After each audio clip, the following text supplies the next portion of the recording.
Welcome to FPL Rare. In this video, I'm going to answer all the trending FPL questions ahead of Game Week 3.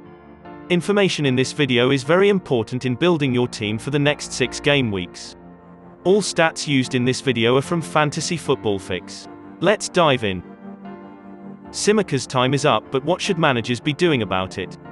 The answer to this question depends on 3 things. One of those is, do you have enough money left in the bank to swap him to players like Ayling or Coufal? Southampton's Tino, Livramento and Brighton's Duffy could have been easier direct replacements, but they are not completely guaranteed starters. The other factor to consider is the number of free transfers you have. If you have 2, you can easily do Tsimikas and Emiliano Martinez to Ayling and Coufal.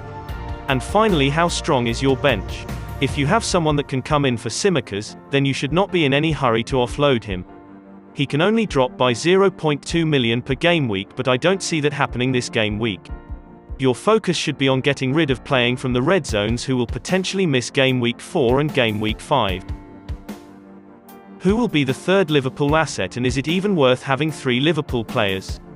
Yes, your target should be having 3 Liverpool players going into Game Week 4. All their forwards have already scored and Liverpool have kept clean sheets in both their games this season. Their 3 fixtures after hosting Chelsea are quite tasty, and thus you should not dare to ignore them. Salah and Trent are a must-have in my opinion, and the third player from Liverpool should be Diogo Jota. Picking Jota is no-brainer. He is a budget option outperforming premium players even at reduced game time. Also, Firmino won't be available in Game Week 4 and 5 as players from the red zone areas have to be quarantined for 10 days.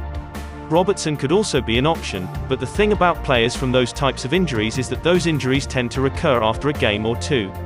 I did a video explaining who is more essential to your team between Robertson and Jota. The link to the video is in my description.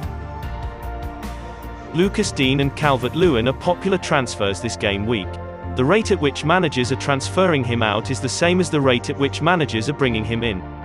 This tells us how managers have divided opinion of him. According to fixture difficulty ratings for defenders alone, Everton topped the list as the team with the easiest fixtures between Game Week 3 and Game Week 6. This is why I think it's a mistake to sell Digne. These fixtures are also favourable for Calvert-Lewin, and thus I would recommend a double up of Digne and Calvert. Another big question for this game week is, how long should we continue being patient with Toney? Starting the season with him was a big gamble, and I expect all of his owners to have known that. The important thing as an FPL manager is knowing how and when to react when your gamble seems to be failing. I think it's time to sell him as Brentford are heading towards tougher fixtures.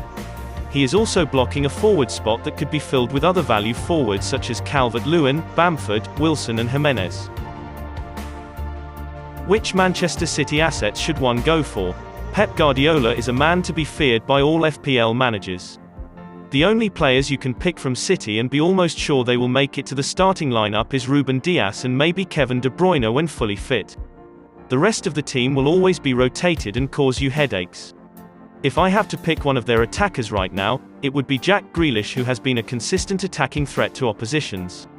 He seems to have quickly gained Pep's trust. Who to go for? Paul Pogba or Mason Greenwood? Greenwood has a higher ceiling than Pogba, and I expect him to start their next 3 games. Edinson Cavani will also have to quarantine after coming from international duties, making Greenwood a safer and better pick than Pogba. Something that I have noticed this weekend is that FPL managers are bringing in Chelsea assets. This trend started even before they demolished Arsenal. Looking at their fixtures, I'm tempted to believe that most of the managers doing these transfers are Chelsea supporters, and these transfers are fueled entirely by emotions and not rationality. I think we can all agree that Calvert-Lewin and Bamford will match Lukaku's returns over the next 5 game weeks, yet they are 3.5 million cheaper. Managers are just afraid of spending the extra 0.5 million that might have increased on his price come Game Week 7, but that should be least of their worries.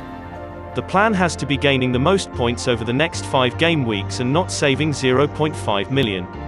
On Chelsea's defence, I'm not sure what to do with them. Under Thomas Tuchel they have proved to be capable of keeping clean sheets against anyone. I would recommend only Mendy and Rudiger, as the other options come with rotation risks. Should managers target the Spurs versus Watford fixture? This surely is a fixture to target. Watford have conceded 2 goals in each of their last 2 games despite playing against teams that are not so good offensively this season. Mohamed Salah to Heung-min Son could be the differential move to gain you rank in game week 3. Salah plays Chelsea and then could miss game week 4 and 5, and so going for Son is a reasonable move.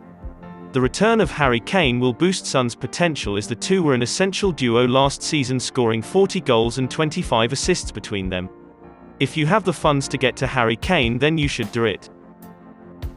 Should managers be buying or selling Raphinha and Bamford? First of all, you should get rid of Dallas if you have him. You sure don't want an FPL midfielder playing as a defender. Now back to Raphinha and Bamford. I think you should have both of them, as Leeds like scoring against any team. Leeds is actually a team to triple up on. They will only face one of last season's top 6 teams between now and game week 10. You could as well wait for Raphinha to come back from international duties and get him in game week 5 against Newcastle United. To sum up this video, the top priority transfers this game week should be building your team for game week 4 and 5. Make sure to avoid players from the red zone countries, and remember to follow up updates on UK COVID-19 regulations on the 25th of August. Kindly help this channel grow by liking this video and subscribing to this channel.